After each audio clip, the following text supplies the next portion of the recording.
Hi, welcome to Gary's Hobby Studio, and in this video,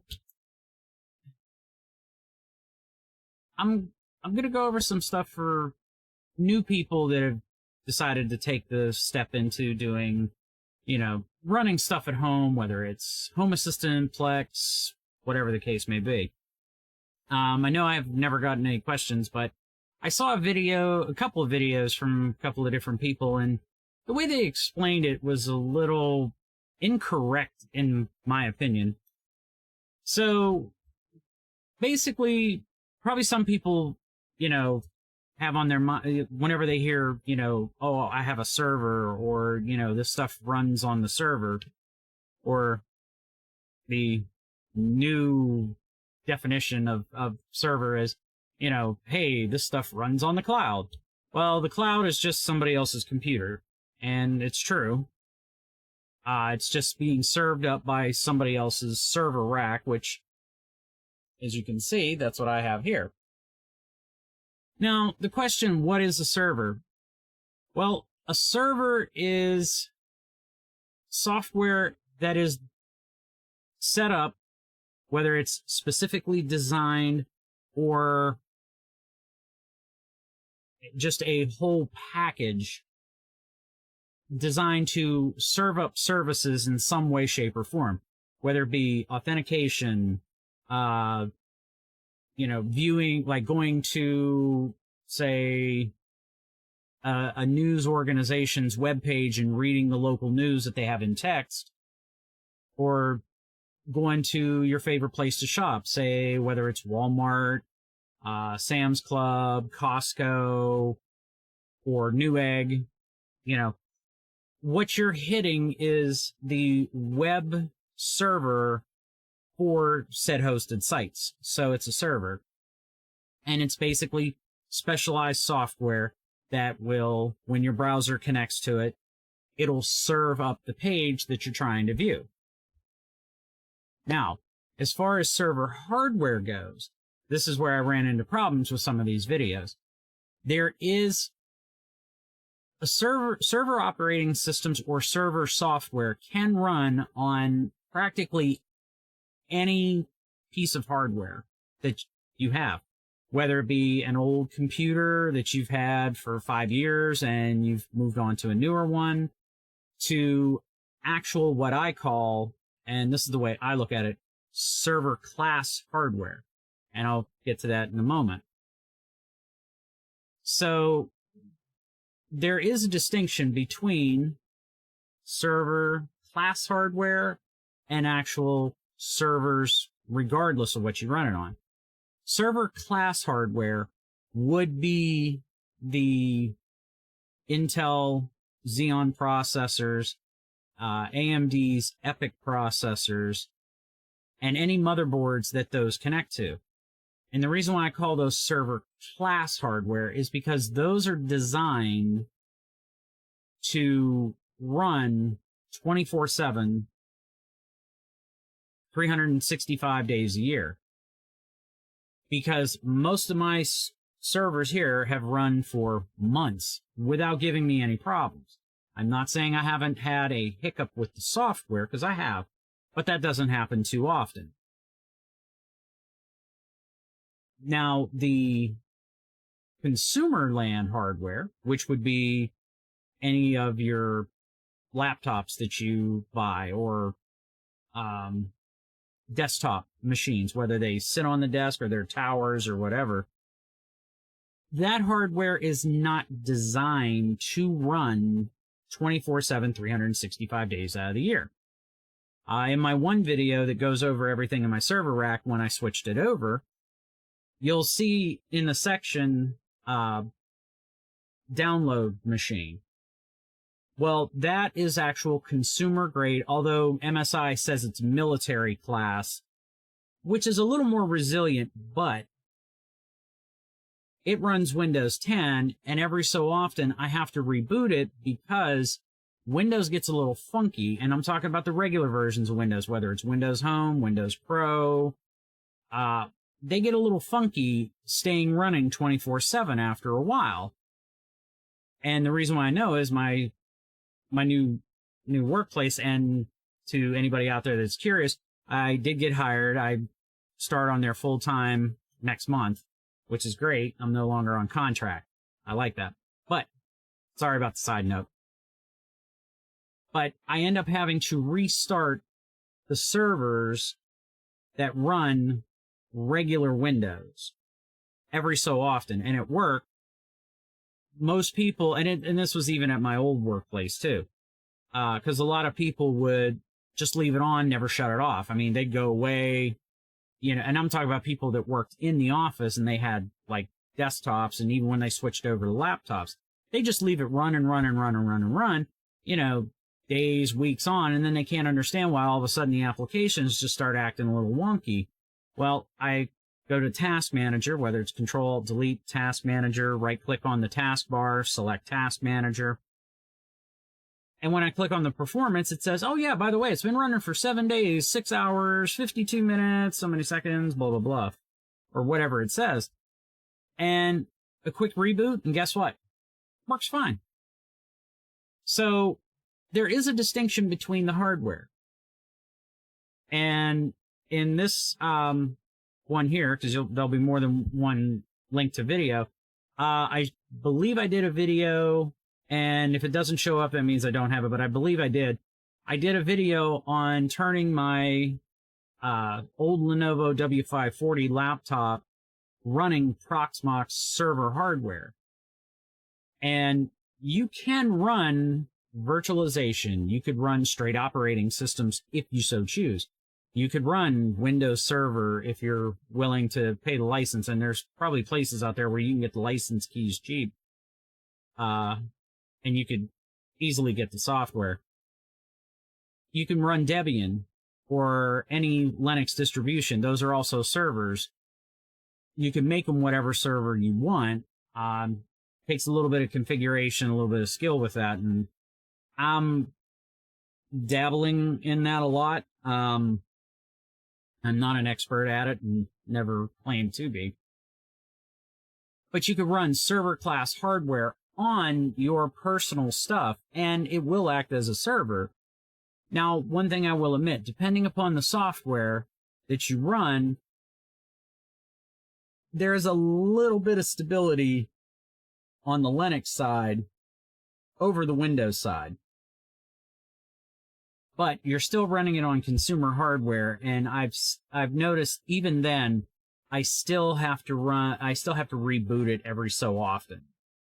Now, I've run the same Linux operating systems because I use Debian for a lot of my web-based stuff, like my Unify controller, my MediaWik, because I have videos on that, and other services I run on Debian, and they run rock solid, but that's because, again, I'm running it on server grade hardware because it's designed to run 24/7, 365 days out of the year. Like I said, can you get it to work on regular hardware? Yeah. How stable it'll be? That could vary.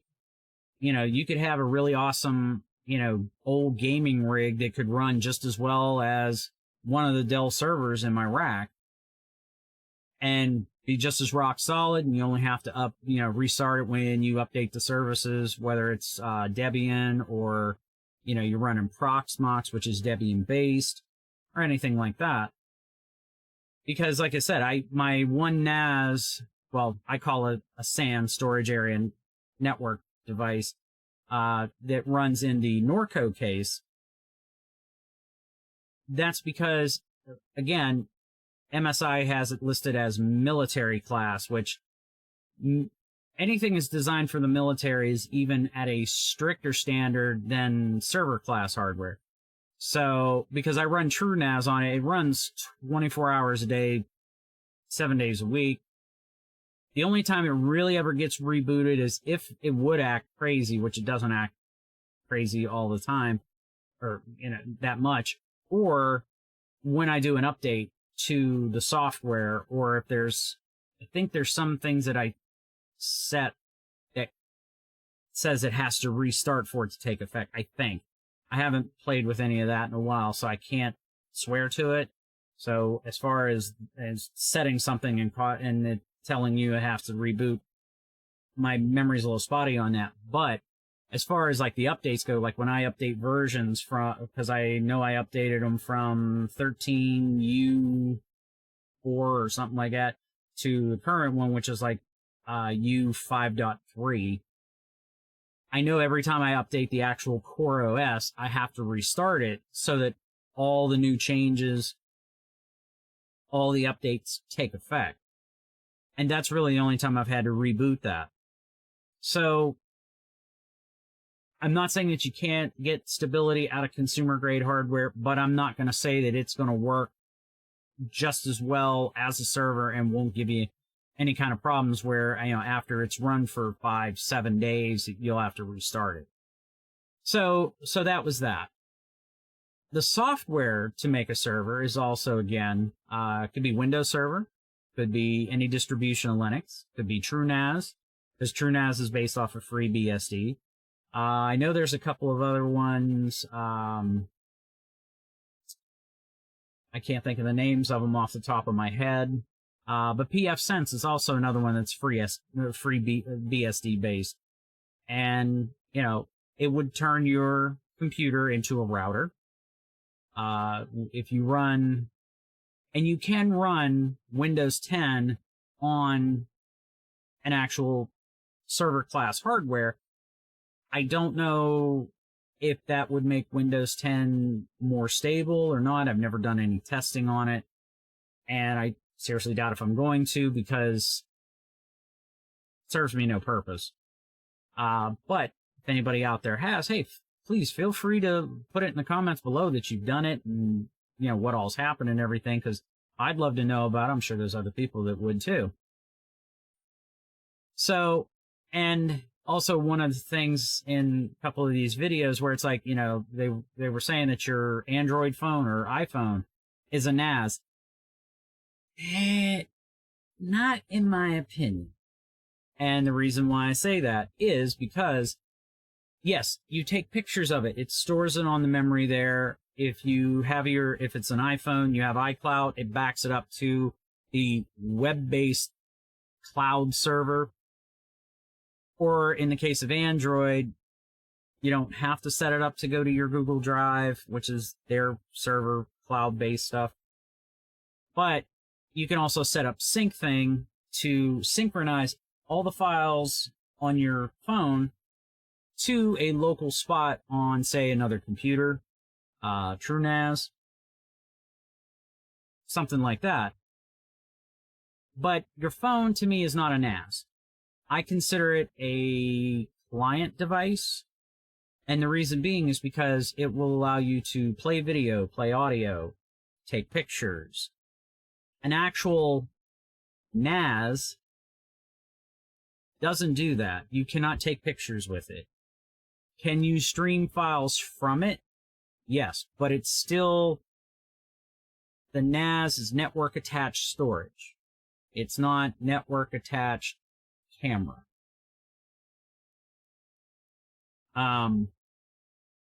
So to me, your phone's the client. The server is whatever it's talking to either allow you to put files on it, take files from it, stream stuff from it, because it's serving up the content to you.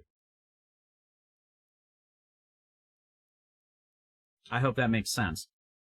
Because a client device in a client-server situation, my Windows laptop here, or this laptop itself, this would be considered the client because it has a client-based OS. I can install Debian on it and just put the packages for just me using it as a client-type machine, and, I could save files to a network share. I could pull files up from the network share. I can stream audio from a network share. I can stream video from a network share. So, and it would serve it up and show it to me. So, and I know I said serve, but that is what's happening, is that network share is serving up the content to you for you to view it and everything. And you can set up like a folder on Windows and share it out. And it would you could technically turn Windows 10 into a server, but regular Windows is not, again, designed to really be that way. I mean, I know it can do the functions, but it's more limited. You don't have the granularly rights permissions, stuff like that. And not only that, but not everybody's going to leave their laptop on so that, you know, your kids or your wife or your husband or something can just access files from. 9 times out of 10, you should turn them off. This way Windows starts up fresh. So, in essence, this is not technically a server. It could be a kind of server, but it's not actually a server, because again, you're not going to leave it run 24/7. And if you do, eventually, again, it's going to act a little funky. And I've seen it at work, and 9 times out of 10, all I have to do, restart the machine, guess what? It's fixed. So, but yes, you could turn a PC into a server. Because like I said, I should have a video for running Proxmox on a laptop. I could run pfSense on it. I could run TrueNAS on it. Although with TrueNAS, I don't trust the hooking up USB drives and the reliability. That to me is just too much of it. And another thing is, and I've seen this a lot, you can virtualize pfSense. You can virtualize TrueNAS or anything like that. My biggest complaint about that, and again, I learned a lot about it from Tom from Lawrence Systems, because I'm going to give him pretty much all the credit, because that's how I got into pfSense and TrueNAS, is him. I agree with him. If you virtualize pfSense and you need to restart your only virtual server, what's going to happen is you're going to lose internet connection. And if something goes wrong and that doesn't come back up, then you have to connect to your mobile hotspot on your phone. And it may not be that fast, or if you're close to your data limit, they could actually restrict it. So you may need stuff in a bit of a hurry. That's why I recommend both, along with Tom, TrueNAS and pfSense to be run on what they call bare metal, which is the actual hardware itself. And if I get slack in the comments like, oh, I've done it this way and blah, blah, blah, it works fine. Okay, that's fine. But I also, too, feel that you're adding complexity, you're adding problems by trying to virtualize it as opposed to just letting it run on straight metal, having direct access to the hardware like Windows does when you turn on your machine. So, and you know, you have to find a way, depending, of passing any hard drives through to that VM, because ZFS does not like hardware RAID controllers or anything that keeps it from direct access to the drives. This is TrueNAS, and this is the drive pool. TrueNAS wants direct access to it. It doesn't want a third-party middleman in the way. Otherwise, again, I just have a feeling it's going to cause problems, and I also feel that virtualizing it is going to increase, at least in my opinion, maybe latency.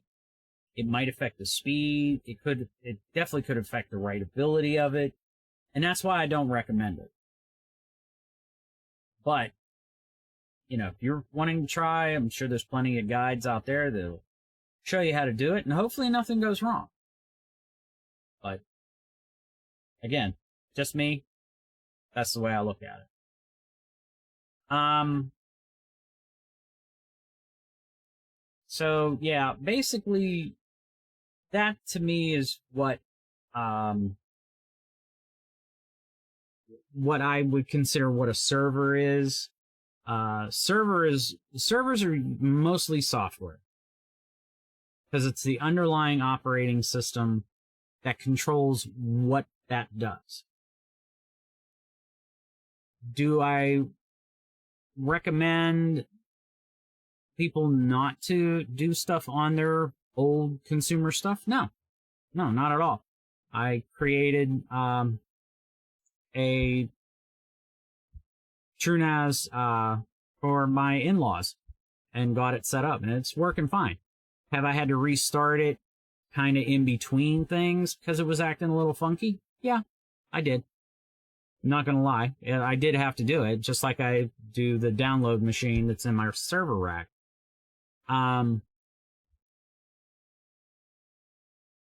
But does it function really well when it's running after a reboot, and even if it's been a few days or however long? Yeah, I mean, it works really good. But again, I also feel that it should be on, if you want, and like I said, this is just my opinion on it.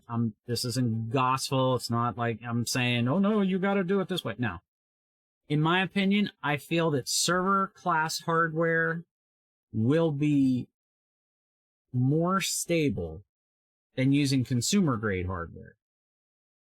Now, you may get some decent quality, decent stability similar to a server from, say, a custom gaming machine.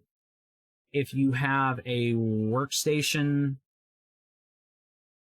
computer, and the reason why for air quotes, to differentiate it from going to Walmart and buying a computer, as opposed to buying one that says it's a workstation and it has, I mean, a lot of workstations have had Intel, like whatever processors. Also, some of them, like as a matter of fact, this laptop that, because it's still my P51, this actually has Xeon processor in it.